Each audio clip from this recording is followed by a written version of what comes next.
punya hak juga, setiap band punya hak untuk main di mana aja silahkan gitu. Tapi saya juga punya hak. Betul. Pasti ini punya hak untuk mengatur jadwal. Mungkin seperti itu sih kalau curhatan dari.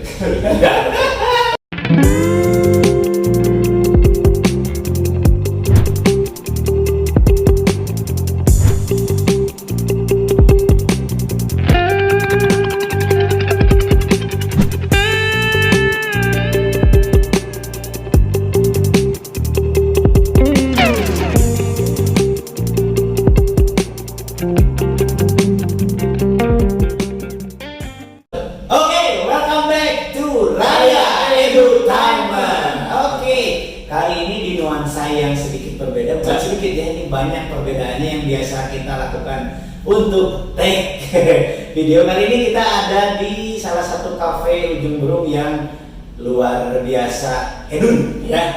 Dan alhamdulillah kebetulan sang ownernya bisa ada waktu untuk bisa kita kita ulik ya sedikit demi sedikit tentang dunia kafe dan musik. Oke, ini dia Aa Chandra. Chandra, apa kabar? Sehat. Alhamdulillah, luar biasa ya. Oke, tanpa berbanyak basa-basi, silakan Kak Adi dimulai. Enggak, gini teman-teman juga kan mungkin pengen tahu Aa Chandra itu siapa. Yap. Singkat aja lah, ya. Yang bisa Aa Chandra sampaikan tentang Aa Chandra secara singkat silakan. Nama saya Chandra Permadi. Permadi ya. Apa ya? Udah gitu. Saya ini salah satu owner di Kopi Rastik, Teras Rastik ya di sini ya. Ini udah berjalan selama 3 tahun menuju ke 4 tahun di sini. Alhamdulillah sekarang musik sama Teras Rastik ini sangat berkaitan ya. Mungkin itu yang akan dibahas di sini ya. Seperti itu. Oke. Kemudian kita lanjut, mungkin teman-teman juga sedikit banyak ada yang penasaran ya. Ketika ada orang-orang yang punya punya bisnis di bidang resto atau kafe seperti yang sedang Aa Chandra jalani. Jadi yang mau kita tanyain di sini adalah apa yang mendasari Aa Chandra kemudian ingin melakukan bisnis di bidang ini. Nah, ini ceritanya lumayan panjang sebenarnya, tapi kita persingkat. Wah, seru. Jadi awalnya saya ini tipe orang yang suka nongkrong, Pak. Anak nongkrong. Ya. Karena belum jadi bapak, jadi anak nongkrong. Kalau lagi zaman SMA sama kuliah nongkrongnya di warung-warung. Ya. Di warung nongkrong sambil rokok. Ya, benar. Nah, kesini ada beberapa tempat untuk nongkrong ya, itu ada kue balok, tempat kopi, ada bar mungkin ya. Nah, salah satunya saya suka ngopi, nongkrong sambil ngopi. Hampir kurang lebih setiap hari itu ngajakin temen buat nongkrong, buat ngopi, kadang ke bar gitu ya. Nah, di situ timbul ada pemikiran, saya pernah baca buku atau nonton video pokoknya. Bisnis yang harus dijalani itu bisnis yang berawal dari hobi atau suka. Setuju ya. Jadi dari situ langsung mulai, saya hobinya nongkrong, ngapain nih cari uangnya. Nah, dari situ langsung muncul, kayaknya harus bikin tempat nongkrong. Nah, jadilah tempat nongkrong bikinnya gitu. Kalau dulu tuh kedai kopi lah ya, belum ke kafe atau resto. Dulu masih berpikiran buka kedai kopi biar nongkrong. Jadi saya nongkrong, tapi saya dapat uang. Jadi awalnya dari hobi atau suka dulu gitu. Ini hobi yang menghasilkan ini. Nah, luar biasa nikmatnya itu teman-teman. Betul. Siapa tahu ini bisa memotivasi teman-teman ya, yang tentu saja bisa diimplementasikan ke bidang apapun. Ya, bidang kesukaannya masing-masing tentunya ya. Passion lah, Jadi seperti yang tadi sudah kita dengar, katanya Chandra itu berangkat dari suka ya, awalnya suka nongkrong, tiba-tiba ada ide. Nah, mungkin itu adalah sebagian kecil yang kemudian menjadi ide Aa Chandra untuk membangun bisnis ini. Nah, di luar itu bakal apa saja sih yang harus disiapkan Untuk apa? Untuk bisnis yang Archandra ini jalanin berarti. Ya kalau awalnya itu emang dari hobi gue ya, dari hobi, dari suka, apa yang kita suka jalani. Kalau saya emang nggak bisa diatur. Gitu ya, orang yang nggak bisa tadi. Nggak bisa diatur. Jadi dulu tuh harus, kata orang tua udah lulus kuliah tuh harus jadi PNS. Harus jadi PNS, harus jadi PNS. Nggak mau, nggak bisa.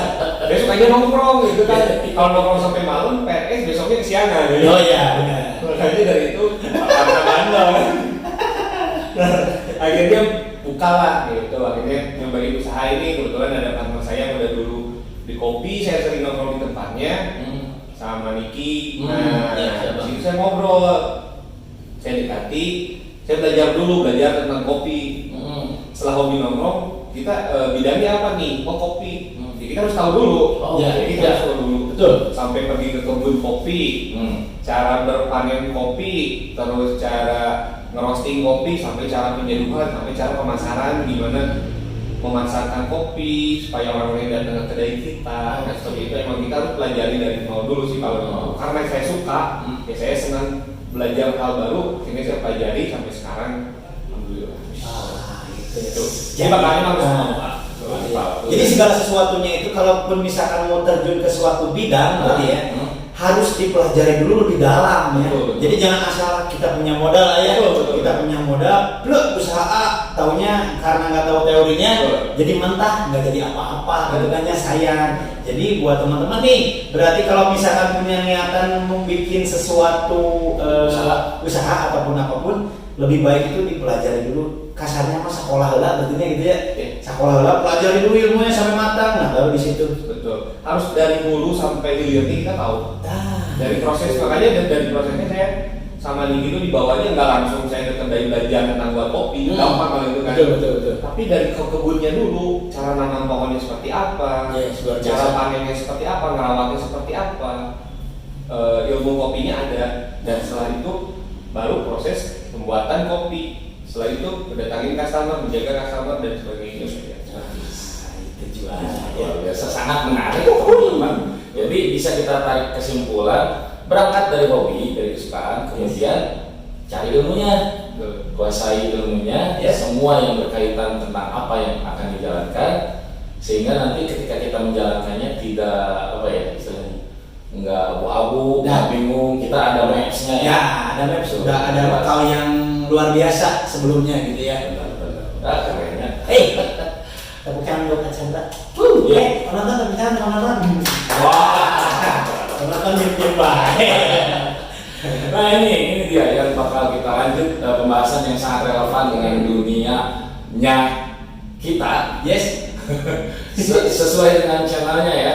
Karena di sini Raya adalah satu tim yang bergerak di bidang seni musik khususnya. Nah ini masuk ke poin yang bakal kita sampaikan, yang bakal kita tanyakan ke Archandra. Nah ini menurut Archandra, apa ada hal positif ketika kafe atau resto membangun kerjasama dengan tim musik?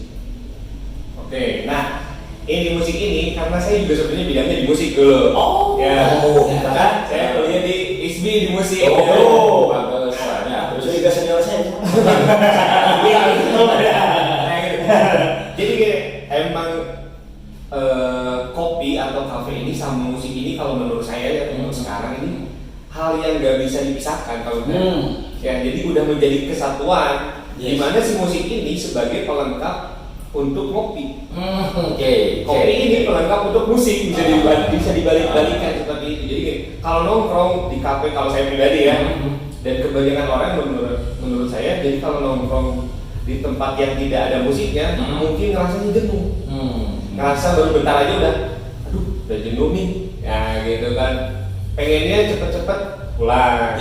Ya, kayak gitu. Nah, musik ini jadi peneman.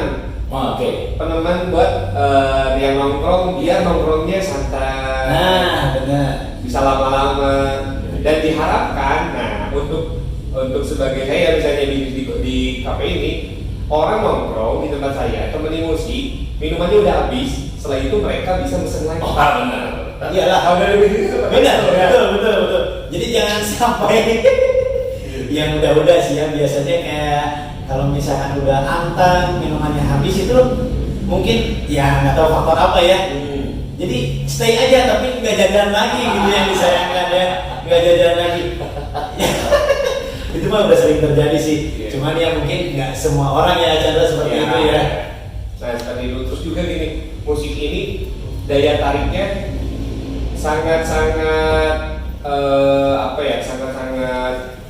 sangat-sangat hebat lah kalau dari kafe ini. Soalnya banyak beberapa customer itu yang nanyainnya tuh hari ini siapa live musiknya? Oh iya. Berarti ketertarikannya dengan si bandnya ini, dengan musiknya ini. Genrenya apa nih? Misalnya udah tahu nih Raya. Oh Raya itu seperti ini. Orang datang tuh di hari apa? Misalnya di Taman Musik ini hari Minggu nih Raya. Mereka datang hanya di hari Minggu karena ingin sambil lihat performnya Raya. Itu. Atau misalnya yang lainnya seperti itu. Jadi daya tariknya ini band ini sangat berpengaruh juga kepada kafe ini. Kesinambungan. Itu berarti dari situ mulailah acara yang mengajak kerjasama band-band, betul, kemudian bisa bergabung. Nah kalau begitu berarti sudah ada berapa banyak? Cukup banyak ya? Kalau di sini udah cukup banyak, udah puluhan lah mungkin ya. Puluhan. Ada masuk, ada keluar. Mungkin karena mungkin tidak cocok dengan segmennya. Oke. Gitu kan, jadi kan setiap kafe itu mempunyai segmennya. Ada yang misalnya mereka segmennya anak muda, nah mungkin lagu-lagu yang dibawakan sama bandnya juga anak muda. Yang menyesuaikan. Ya, atau ada yang orang tua mungkin ya segmennya keluarga, lagunya menyesuaikan dan bandnya menyesuaikan. Mungkin karena segmen itu jadi mereka ada yang kita rolling. Biasanya kita sebulan sekali untuk rolling jadwal. Menarik sekali. Mas Yadi, ada lagi yang mau ditanyain? Ini berarti kalau misalkan dari band sama kafe ya, berarti kalaupun misalkan nih banyak mungkin ya teman-teman yang punya band, baik itu band baru atau band lama nih ya, yang masih latihan terus tapi kapan pecah telurnya gitu ya. Nah kalaupun misalkan ini kita berbagi info ya, kalaupun misalkan ada teman-teman di luar sana yang punya band dan ingin main di Rustic, apa ada caranya atau persyaratannya? Kalau saya sih dulu Raya ya, kita pendekatan dulu mungkin trial ya, kasarnya disebutnya trial, kita coba begitu sama-sama cocok ya alhamdulillah jalan sampai sekarang ya. Nah apa ada perubahan dari sisi aturan kah atau apakah untuk teman-teman yang mau main di Rustic gitu? Kalau yang mau di Rustic ini sebenarnya simpel sebenarnya. Nanti boleh di DM di Instagramnya Teras Rustic ya. Teras Rustic, terus nanti ngubungi adminnya, nanti ada trial beneran. Nah, gitu trial. Karena kan kita harus memfilter juga ya. Yes, betul. Nggak sembarangan juga yang main di sini karena kita juga kerja juga kualitas juga ya. Kita main di sini terus nanti mungkin dilihat ada tim yang lihat seperti apa sih ini kualitasnya seperti apa. Mungkin nantinya dengan kontraknya, dengan salary dan lain-lainnya mungkin kalau misalnya ada kecocokan antara dua belah pihak mungkin bisa bekerja sama. Yes, berarti nggak jauh beda dari yang awal saya pertama ya. Jadi kalau saya tuh pertama sini tuh 2020-an berarti ya. 2020 pas Covid. Pas Covid ya gimana caranya supaya tetap bisa dapur ngebul gitu. Supaya nah itu bertahan dan berjuang. Jadi kita coba cari peluang di luar ngajar sana, mencari pundi-pundi di musiknya, di band kafe-kafe gitu ya. Oke, lanjut dulu Kak Adi, saya mau cek dulu ini sebentar. Satu lagi Chandra, ini mah apa ya? Mungkin pertanyaannya gini lah. Dari sekian banyak band, dia mah hiburan ya teman-teman, buat gambaran juga. Bisa nggak diceritain? Itu mah yang mau diceritain mana yang nggak apa-apa, silakan diceritakan sama Chandra. Dari sekian banyak band, bisa diceritain nggak apa sih yang ada hal-hal yang bisa dibilang dari pihak kafe itu misalnya keberatan ketika band bla bla bla, atau pihak kafe itu senang ketika band bla bla bla gitu dan lain sebagainya. Kalau untuk di Rustic ini ya, kita tidak berbicara yang di luar. Untuk di Rustic ini, kalau saya pribadi senangnya band itu yang mempunyai tanggung jawab Pak. Oke. Dalam artian dia main di sini tuh bukan hanya ya udahlah main di sini yang penting dibayar. Ya. Nah, bukan seperti itu, tapi mereka main di sini gimana caranya mereka pun update atau misalnya mereka itu nyari apa namanya, nyari konsumen juga gitu Oke, kan. ya. Misalnya Raya nih update dengan cara update misalnya dari bandnya, dari musisi-musisinya misalnya, itu kan membantu juga orang. Oh di hari ini main nih di sini, mungkin ada yang tertarik ke sini. Nah, salah satu tanggung jawabnya seperti itu. Terus juga si band ini harus bisa merangkul customer. Gitu, jangan sampai mereka hanya ya udah kita hanya mempermainkan penampilannya aja gitu ya, Egois ya, berarti ya. Egois. Jadi kan ada konsumennya, kita harus saling ada komunikasi antara konsumen dengan band. Ada yang menyanyi, Betul. ada yang request lagu, Ya. ada yang nyanyi bareng. Nah yang seperti itu yang diharapkan di sini gitu. Terus juga untuk ya sebagai curhat juga lah, misalnya kalau misalkan untuk jadwalnya nih, misalkan udah ada jadwal Ini sering terjadi nih, seperti saya hafal nih. Gimana? Karena misalnya sering terjadi. Misalkan udah ada jadwal tetap nih, misalkan ya Raya di hari Minggu misalkan ya. Tiba-tiba dalam beberapa hari dia tidak bisa hadir.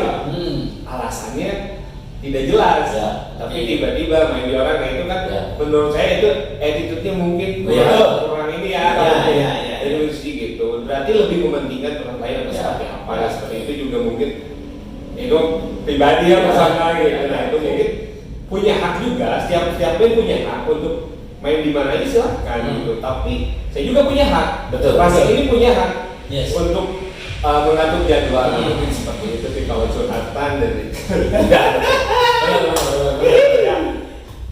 Karena memang kan awalnya sudah ada kesepakatan. Betul, kesepakatan. Jadi deal-dealannya juga kan dari jauh-jauh. Misalnya baru masuk nih. Oke, band lo di jadwalnya di hari Senin, misal. Jadi selama misalkan belum ada perubahan ya mau nggak mau kita harus konsisten dengan jadwal hari Senin itu ya.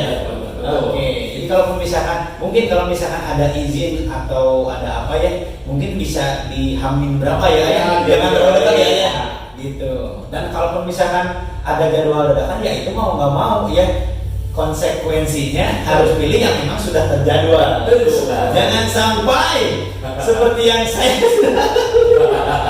ya seperti itu lah pokoknya ya. Mungkin teman-teman juga di sana paham untuk masalah seperti ini ya. Dan semoga ini nggak jadi satu hal yang kebiasaan gitu. Ya. Mungkin di tempat lain juga seperti itu. Pasti itu. Pasti ngerasa kenapa sampai seperti ini gitu kan, serasa di tempatnya di nomor 2 kan gitu, lebih memilih yang lain mungkin. Nah seperti itu yang mungkin ya sering terjadi lah di sini, terjadi beberapa kali dan sangat mengganggu sebenarnya. Itu ya. Jadi ngerusak, nggak gampang loh cari pengganti. Wah luar biasa ya teman-teman, di obrolan kita kali ini banyak sekali dapat input yang positif ya teman-teman. Jadi untuk teman-teman yang kebetulan nonton konten ini, yang mau ada saran, kritik atau apa silahkan bisa komentar ya. Bisa komentar, kemudian misalnya mau request, mau ngebahas apa lagi, boleh silahkan. Pokoknya segala sesuatu yang terkait dengan musik bisa kita bahas insya Allah ya. Yes, betul. Raya, ini jadwalnya di sini hari apa? Hari Minggu di teras pasti kan? Yes. Jam berapa? Kita mulai sehabis Isya berarti ya. Ya, setengah 8 ya. Setengah 8 kurang lebih. Sampai jam 12 malam kan. Nah, so betah. Juga di tukang tinju setiap hari Senin. Hari Senin. Sama ya. Satu atap, masih satu atap. Oke. Dan jangan lupa teman-teman buat yang sudah pernah mampir ke Teras Rasik atau yang belum pernah, sekarang di Teras Rasik ada barbershopnya. Oke, jadi seperti yang teman-teman lihat, ini nomor saya baru dikenal tadi. Ya, terima kasih. Jadi buat teman-teman yang kebetulan mampir ke Teras Rasik mau ngopi, mau nonton live musik dan ada terganggu sama rambut yang mulai nutupin kuping dan sebagainya, atau memang sudah ada niatan tapi terhalang sama keburu nongkrong di sini ada barbershop ya. Namanya apa? Plastik barbershop. Eta ya. Potong sini guys, pokoknya menjadi tampan. Oke. Segini dulu video kita hari ini bersama Chandra selaku owner dari Teras Rasik. Terima kasih atas waktunya. Bisa begitu ya. Jadi buat teman-teman sekali lagi yang mau dibahas tentang apapun yang teman-teman butuhkan seputar tentang musik dan sebagainya, ini juga kafe sama musik ya. Ya, yang terkait terkait sambungan ya. Boleh silakan apa mau apa ya? Apapun lah silakan. Saya udah bingung.